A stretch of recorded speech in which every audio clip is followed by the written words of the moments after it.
On a cold night in November of 1978, a man sat alone in his living room, staring at an envelope he did not remember receiving. There was no return address, no stamp, just his name written carefully in a handwriting that felt deliberate. He had no idea that this letter would destroy everything he thought he knew about his life. And he had no idea that he was not the first to receive one. The town of Ashford was the kind of place people forgot existed. Tucked between two highways, surrounded by cornfields and silence, it was a town where everyone knew your name, and no one asked too many questions. It was the kind of place where nothing ever happened, or so everyone believed. His name was Thomas Reed. To the people of Ashford, he was a pillar of the community. He volunteered at the church. He coached Little League. He helped families manage their finances. If you had a problem, Thomas Reed was the man you went to, and he never refused. The first person to fall apart was a woman named Margaret Hill. She was a schoolteacher, quiet, kind, reliable. One day, she stopped showing up to work. No one thought much of it at first, until they found her house empty. No furniture, no clothes, no explanation. Just a single unpaid bill and a bank account that no longer existed. At first, people thought Margaret had simply left town. But then it happened again, and again. A shop owner lost his business overnight. A couple lost their home to foreclosure. A retired veteran lost his pension. Different people, different lives. Same result, total collapse. What no one saw was the pattern. Each of them had spoken to the same man. Each of them had trusted the same voice. Each of them had handed over control of their finances, their decisions, their future. Thomas Reed, the man everyone trusted. Thomas never forced anyone. He never threatened. He never demanded. Instead, he listened. He learned their fears, their weaknesses, their regrets. And then, slowly, carefully, he guided their choices.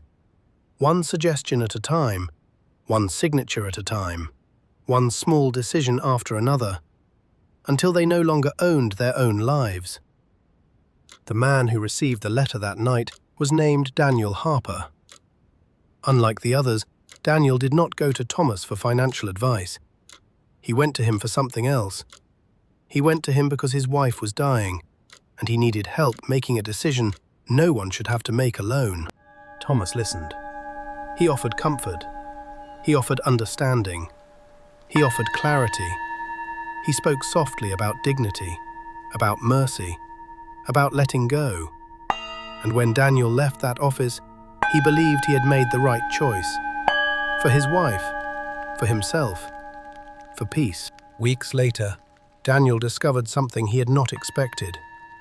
The house was no longer in his name. The savings were gone. The accounts had been transferred, and the person who now controlled everything was Thomas Reed.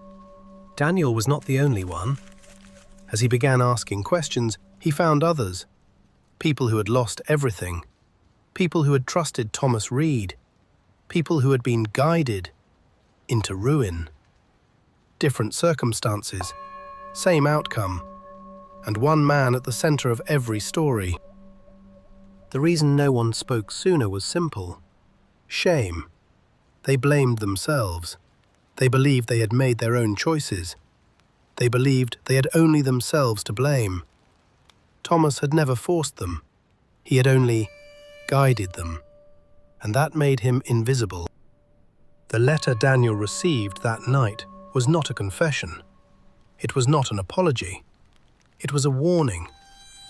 Inside was a list of names, dozens of names, all people who had trusted Thomas Reed, all people who had lost everything, and at the bottom of the list, Daniel's own name. Daniel confronted Thomas the next day. He demanded answers. He demanded his life back. Thomas did not deny anything. He did not apologize. He only smiled. And then he said something Daniel would never forget. "I never took anything from you. Thomas said. "You gave it to me. You asked me what you should do. I simply showed you what you were already willing to become." Daniel went to the authorities. At first they found nothing. No threats, no force, no crimes that fit neatly into a legal category. Thomas Reed had never stolen. He had never coerced. He had only advised. What Thomas had done was not illegal. It was something worse. He had dismantled lives without ever touching a single object. He had destroyed people without ever raising his voice. He had convinced them that their ruin was their own decision. But the letter had one final secret: the handwriting. Daniel had seen it before. Not on bank documents, not on contracts, but on medical records, on hospital consent forms, on his wife's final paperwork. Thomas Reed had not only guided his finances, he had guided his most irreversible decision.